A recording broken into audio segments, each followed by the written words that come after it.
My name is Fadila Efendic. I'm a survivor of the genocide. I lost my only son. He was 19 years old, and my husband, he was 45 years old. My daughter, Nirha, and I, we survived, but before we went to the free territory, we were for 2 days trapped here at the UN complex. On April 16, 1992, the aggression on Bosnia began. I was here with my family, and we have survived all of the struggles and all of the horrific things that went on. The years were long of suffering that myself and my family and our relatives went through and had to survive. The aggression on the whole of Bosnia and Herzegovina, but specifically in Srebrenica, was full of suffering, hunger, and just unbelievable pain that we had to go through. Our younger generation was not equipped to defend the country. They were very young, but they were under attack, and they had to find all of the means to defend themselves. From a very normal life, we stopped working, our children stopped going to school.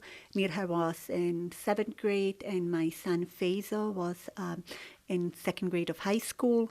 From a very normal life, everything became abnormal, and we had to survive, and it's very triggering now with what is happening in Gaza and Palestine, and I do not wish upon anyone to go through and to survive what we went through. So we were occupied and we were not able to escape. Srebrenica was an open-air concentration camp, and the international community watched as we were being killed, just like the international community is watching today. It was like 100 years ago. We did not have electricity or water, and as ordinary people, we had to find means. So we used candles and anything that we could find. You can only imagine a city without water and electricity and the sufferings that people had to go through, as if you lived in a very different time zone, given that this was happening in the 21st century. The citizens that were here, that were killed during the attacks with the grenades and that died out of hunger, we had to bury them during the night. We could not do it during the day, so it was a lot of uncertainty that was happening. So after daily attacks with grenades and all the means that they had, when the resolution was adopted that Srebrenica would become a safe area, it was a relief for us, because at least we would not be attacked on a daily basis, and especially with missiles, but the missiles kept coming from Serbia.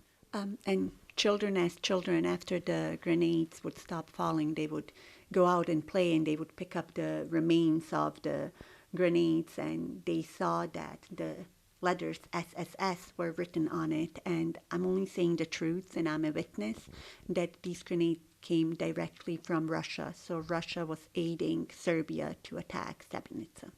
There are a lot of dates that we have to remember, and one of them is on the 24th of January, when Serb forces entered a village and they slaughtered everyone, women and children, and we have to remember these dates. And every year we do commemorate that place of atrocity. We also have to remember the 18th of September, when the Serbian missiles attacked a school where a lot of people sought shelter because they thought if they went to a school that they would be safe.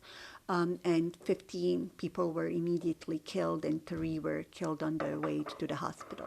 I remember the dates very vividly, and another one is the 12th of April, when there was some ceasefire, and children went to play soccer at the stadium.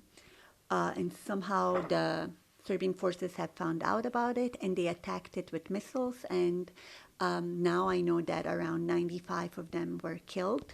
But it was a brutal day of slaughter. Every day people were killed, and sometimes we didn't even talk about the killings if there were up to 10 killed, but once you hear that 100 were killed, then it was a day of pain and suffering. I also remember the 8th of May in 92, when paramilitary forces from Serbia came into a village, and I remember this, and I know the names of the victims because this happened in my neighborhood, where they slaughtered them.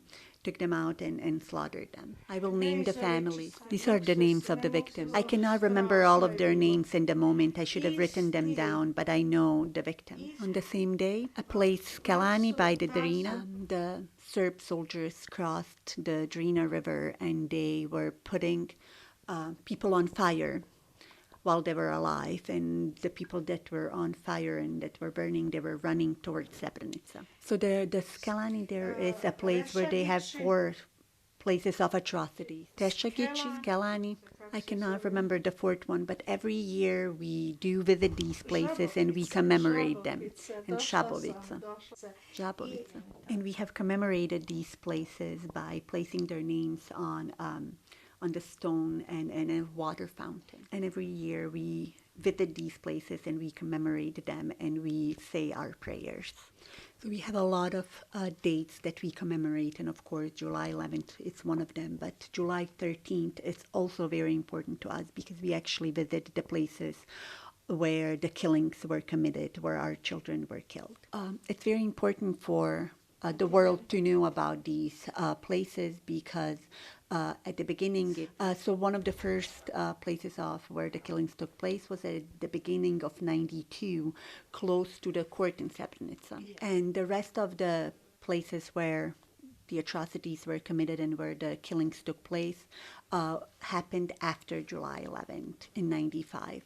So one of them is Kravice, a playground at the Konjević Polje, a stadium in Konjević Polje, Orahovac, Pilica, Branjevo. One of the larger places where the killings took place is in Branjevo, and we do have one survivor, which is Nedžad Avdić.